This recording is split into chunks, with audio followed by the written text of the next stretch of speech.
కార్తీక దీపం 2 సీరియల్ రసవత్తరంగా సాగుతోంది. అటు తన ప్రాణాలకు తెగించి మరీ జోష్నను కార్తీక్ కాపాడతాడు. కానీ అలా చేసినందుకు కార్తీక్ మాత్రం మాటలు పడాల్సి వస్తుంది. జోష్నపై సుమిత్ర అమితమైన ప్రేమ కురిపించేస్తుంది.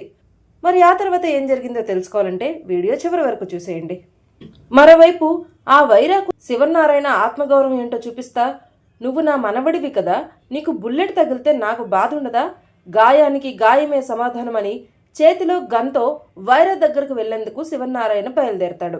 ఇంతలో తాతను అడ్డుకున్న కార్తిక్ చేతిలో నుంచి గన్నును తీసుకుంటాడు. ఆకలితో ఉన్న సింహం కంటే పగతో ఉన్న పాము ప్రమాదకరమైంది. వైరా కూడా అలాంటివాడే. తప్పించుకున్నాడంటే మళ్ళీ దొరకడం కష్టం. చట్టం ప్రకారం శిక్షించాలని శివనారాయణను కార్తిక్ కూల్ చేస్తాడు. పగతోనే వైరా నా కూతుర్ని కిడ్నాప్ చేశాడని యాక్షన్ తీసుకోమని పోలీసులకు దశరథ చెప్తాడు. నీ కొడుకు బుల్లెట్కు ఎదురెళ్లి మరీ జోష్నను కాపాడాడు, కార్తిక్ చేతికి బుల్లెట్ తగిలిందల్లుడు అని పారిజాతం ఫోన్లో చెప్పడంతో శ్రీధర్ షాక్ అవుతాడు. వెంటనే శివనారాయణ ఇంటికి ఆగమేఘాల మీద వచ్చేస్తాడు. నా కూతురైతే ఒకటి, నువ్వైతే ఒకటా అని సుమిత్ర అంటుంది. అప్పుడే శ్రీధర్ కంగారుగా వస్తాడు. దశరథ రావద్దని చెప్పినా కార్తీక్ను తీసుకుని పారు వెనకాలే వెళ్ళింది. మీరు ఇన్వాల్వ్ అయ్యారు, డబ్బు పోయింది, పోతే పోయిందిలే, కానీ జోష్నను చంపాలనుకున్నాడు, ఆ బుల్లెట్ కార్తిక్కి తగిలిందని శ్రీధర్కు శివనారాయణ జరిగింది చెప్తాడు. ఫ్యామిలీ కష్టపడి సంపాదించిన డబ్బును వదులుకోవద్దని ఫైట్ చేశానని జోష్న అంటుంది. మరోవైపు డబ్బు బ్యాగ్తో బయలుదేరిన వైరాకు పెద్ద షాక్ తగిలింది. బ్యాగ్ను చూస్తూ వైరా తెగ బిల్డప్ ఇస్తాడు. జోష్నకు వాటా ఇవ్వకుండా కార్తీక్ పోలీసులకు దొరకకుండా 30 కోట్లు కొట్టేశారా అని అసిస్టెంట్కు వైరా గొప్పగా చెప్తాడు. అమ్మ ధనలక్ష్మి అంటూ బ్యాగ్ ఓపెన్ చేసిన వైరాకు పెద్ద షాకే తగిలింది.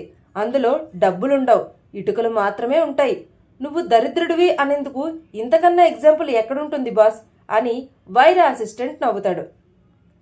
అరేయ్, జోష్ను మళ్ళీ వెన్నుపోటు పొడిచింది, దాన్ని అస్సలు వదిలిపెట్టను, అసలు డబ్బు ఎలా మాయమైందిరా అని వైరా కోపంతో ఊగిపోతాడు. కార్తిక్ మాయగాడు బాస్, రాళ్లు మన చేతిలో పెట్టి డబ్బు కొట్టేశాడని అసిస్టెంట్ చెప్తాడు. మరోవైపు బ్యాగ్లో రాళ్లు పెట్టిన విషయం పారు చెప్పడంలో ఇటు ఇంట్లో అందరూ షాక్ అవుతారు. ఫైట్ మధ్యలో కార్తిక్ డబ్బు మార్చేశాడని పారు చెప్తుంది.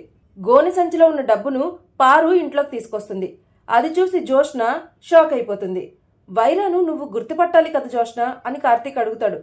చెప్తే చంపేస్తానన్నాడు, అందుకే తెలిసినా చెప్పలేదని జోష్న కవర్ చేస్తుంది. వైరా నిన్ను ఎక్కడ కిడ్నాప్ చేశాడని కార్తిక్ అడుగుతాడు. జరిగింది ఒక పీడకల అని మర్చిపోదాం, నీ రుణం ఎప్పటికీ తీర్చుకోలేను, థ్యాంక్స్ బావా అని కార్తిక్ను జోష్న హగ్ చేసుకుంటుంది. వెనకాలే ఉన్న దీపను చూసి జోష్న కన్ను కొడుతుంది. దీప రగిలిపోతుంది. నేను చచ్చిపోతానని నాకే బాధ లేదు, కానీ ఆ క్షణం కూడా మా మమ్మీయే గుర్తొచ్చింది అని జోష్న ఎమోషనల్ డ్రామా ప్లే చేస్తుంది. రాతను ఎవరూ తప్పించలేరు, కొన్ని ఎలా జరగాలని ఉంటే అలాగే జరుగుతాయని జోష్నకు దీప కౌంటర్ ఇస్తుంది. ఇక్కడ జోష్న కోసం నువ్వు ప్రాణాలు పోగొట్టుకుంటావా అని కార్తీక్ పై కాంచన అరుస్తుంది. నిన్నెవడ్రా వెళ్ళమని చెప్పిందని కాంచన బాధతో కన్నీళ్లు పెట్టుకుంటుంది. ఇదంతా నేను అత్త కోసమే చేశానమ్మా, మన ఫ్యామిలీ కోసం మనం చేసుకోకపోతే ఇంకెవరు చేస్తారు చెప్పు అని కార్తీక్ అంటాడు. ఇక్కడ శ్రీధర్కు చెమటలు పడతాయి.